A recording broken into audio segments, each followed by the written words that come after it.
Gain at 10, fuck everything, bite the hand that beats you. My name is Austin Tyler, and I was around to witness a truly interesting time in punk music. Specifically, we must talk about emo and screamo, the most legendary of music genres.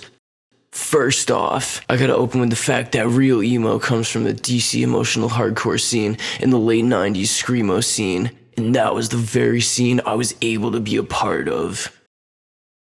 Back in the day for me, it was around 1985. I began to get into the punk scene because of a general disgust and distaste for pop music and pop culture. There was a human element missing from all of it. That element that really shows the energy in something.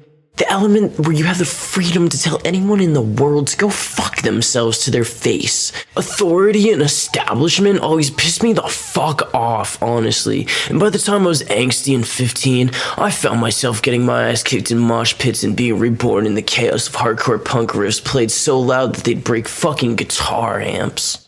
This one band from the DC area called Rites of Spring was gaining a lot of attention. They formed in 1984, and I think they might have been one of the earliest emo bands. I went to a few of their shows, and they were pretty fucking raw. They played fast and loose, and they started putting an emotional aspect in the music that was typically just angry. Another band I liked was Embrace. They were created in 1985. They were really similar to Energy Rise. Apparently the vocalist of this legendary punk band Minor Threat was the vocalist of Embrace. And I ended up going to a shit ton of their shows before they eventually just disbanded in 1986. Fuck, like most bands, right? Rites of Spring also disbanded that year, and it left me with a hole in my heart. Oh, that could only be filled with more emo. It was a while before I stumbled upon the best emo band to ever do it. Their name? Indian Summer.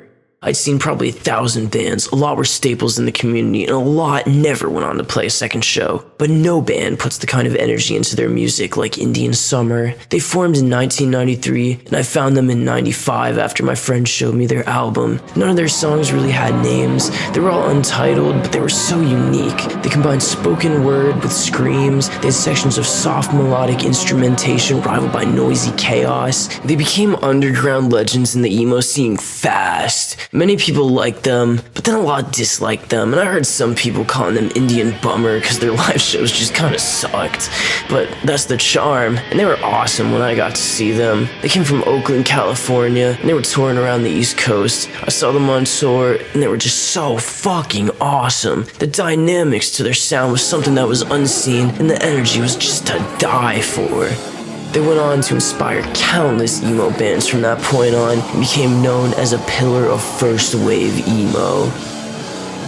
The beauty of early screamo and emo was that they didn't care about hitting the right note.